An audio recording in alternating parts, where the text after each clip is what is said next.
ontem teve negócio de Recopa, não é mesmo? Teve. E aí, assim, é um jogo pra esquecer do Botafogo. Eu digo mais, Jorge, são 2 meses pra esquecer do 2 Botafogo. meses, sem dúvida. Né? Sem Então, no dia 21 de fevereiro, você não vê nada do Botafogo, você só vê bagunça e você não tem perspectiva de nada. Que loucura, perdeu ontem pro Racing por 2-0. Os grandes prejudicados por essa demora do planejamento do texto, por essa lentidão na definição do treinador, são obviamente a instituição, porque você praticamente joga fora 2 títulos inéditos, um já foi e o outro está indo embora também, né? A torcida, que tem que passar por isso, e os jogadores. Esse é um ponto que talvez a gente não tenha abordado. E só falando, tanto. né, Jorge, ele poderia perder os 2 títulos jogando no máximo. Competindo, claro. É que a questão é que ele perdeu com a clara sensação que poderia e deveria ter feito mais, né? Ontem, inclusive, não fosse o John, talvez o Botafogo voltasse com 4-0 para casa, pra você ter uma ideia do nível de desmobilização. E aí é um ponto que talvez a gente não esteja batendo e deveria estar batendo mais.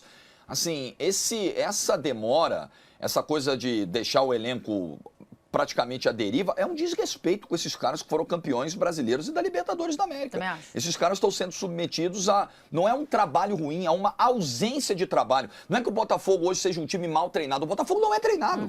E aí, muitas vezes, você vê os jogadores em campo tomando decisões ruins ou correndo errado, e aí... Às vezes vai ficar aquela leitura mais simples. É a apatia. Os caras não querem, os caras estão desinteressados. Mas os caras não têm comando. O Botafogo ontem, em vários momentos, o Savarino não sabia o que fazer com a bola. Não foi nem sombra do que foi no Campeonato Brasileiro. Tem um lance no segundo tempo que o Marlon Freitas pega a bola e aí ele levanta a cabeça assim e não tem ninguém. Porque o Botafogo não tem o mínimo de construção ofensiva, organização defensiva, mental, porque o que o Barbosa faz ontem mostra bem como a coisa está desajustada, não tem comando, né? O Barbosa deveria, inclusive, ter sido expulso no lance do pênalti, tem que ter graças a Deus de ter terminado o jogo, como tem que dar graças a Deus de ter terminado o clássico contra o Flamengo, quando ele deu butinado o jogo inteiro.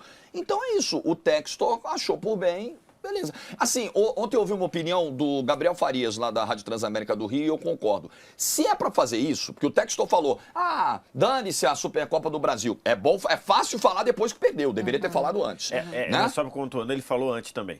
Então antes perfeito. Ele falou, então perfeito. Não vejo, eu não me lembro qual o tempo ele falou, mas ele quis dizer que não era...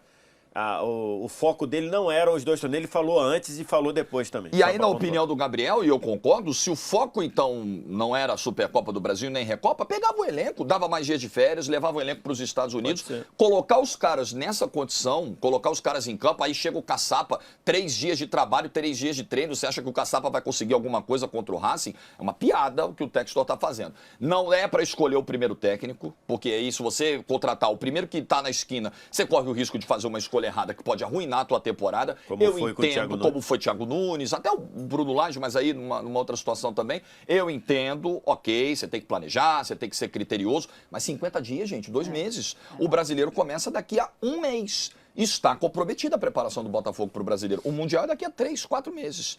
E o Textor parece que acha que está tudo bem. E outra coisa, cara, eu não compro tanto assim essa história de que estamos cagando para o primeiro trimestre do futebol brasileiro. Vamos lá. No dia 3 de janeiro, o Botafogo recebeu o seu primeiro não de um técnico, do André Jardine. Ou seja, o Botafogo lá atrás identificou que precisava ter um técnico no início da temporada. Não teve porque não conseguiu esse técnico. Claro. Porque tomou um não para esse técnico. Passado 15, 20 dias, começou o papo com o Roberto Mantini. E aí... Fala-se que o Roberto Mantini estava pedindo muito dinheiro, que não tinha como e tal. Na casa de 3 milhões. Antes do Mantini, teve conversa, teve abordagem ao Tata Martino. E o Tata Martino disse, não quero. E teve o Rafa Benítez, mais até... E aí depois ele falou, não quero ir pro Brasil. E ainda teve o Jardine. O Jardine ele citou. Eu falei do Mantini porque eu acho que foi um que deu um passinho um pouco mais à frente. Estava pedindo muito. E agora... No início de fevereiro, até onde se arrastou até 4, 5 dias atrás, conversou com o técnico do Santa Clara, o Vasco Matos.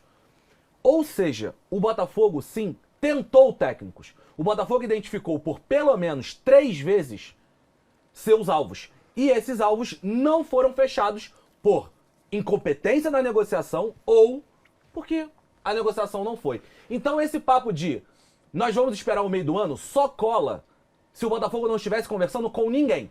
Se o Botafogo estivesse parado, se o Botafogo estivesse... Não, eu não vou fechar. Esses caras que estão à disposição, pra mim, não me servem. Então vou esperar o meio do ano pro Guardiola vai cair do City, porque não sei, vai ter movimentação. Esses caras não me servem. Não é verdade. O Botafogo, em 50 dias do ano, né? 30 mais 20 de fevereiro, o Botafogo negociou com pelo menos 3 técnicos, fora o que o Vitor Sérgio citou, de abordagem. O Botafogo, o Textor, no caso, né? Já que o Textor é tão centralizador, o Textor foi incompetente de fechar um técnico até agora e utiliza-se, até porque ele sumiu, o Textor não fala sobre o assunto, tá mais preocupado com o Lyon nesse momento, utiliza-se desse papo de não vai ser só no meio do ano. Essa história não cola, porque a verdade é que o Botafogo negociou com 3 técnicos e não fechou com nenhum dos 3. Eu só acho que uma coisa não exclui a outra, tá? Eu não acho que o Botafogo tenha resolvido abrir mão do início do ano. E também não acho que necessariamente...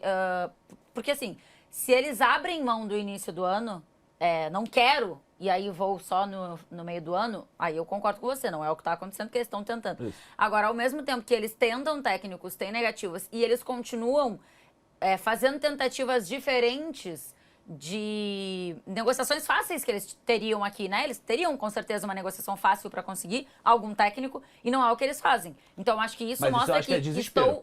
Não, eu não acho que seria desespero. Não, eu acho que isso mostra que eu não tô conseguindo o que eu quero, mas eu quero minimamente escolher alguém bom. Eu não quero partir pro... vem aqui alguém resolver e pegar o problema para si, quando, no fim das contas, o problema está sendo do Botafogo, do Textor e da direção, enfim. Tudo bem, mas eu acho que isso é uma corda esticada. Se eu estivesse desesperado, eu concordo com você. Se o Botafogo estivesse desesperado, ele teria pegado qualquer um que tá aqui. Mas exato. não é sobre isso que eu tô falando. Eu tô falando sobre o Botafogo, sobre esse papo de que o Botafogo está ignorando o primeiro semestre. Isso não é verdade. O Botafogo está tentando negociar com técnicos desde o início do ano, mas não está sendo capaz de fechar esse técnico. Eu acho que não está ignorando, mas também não está desesperado. E aí não está tomando medidas desesperadas a partir disso. E podemos concordar que isso é legal. Podemos concordar que isso é legal, mas não é...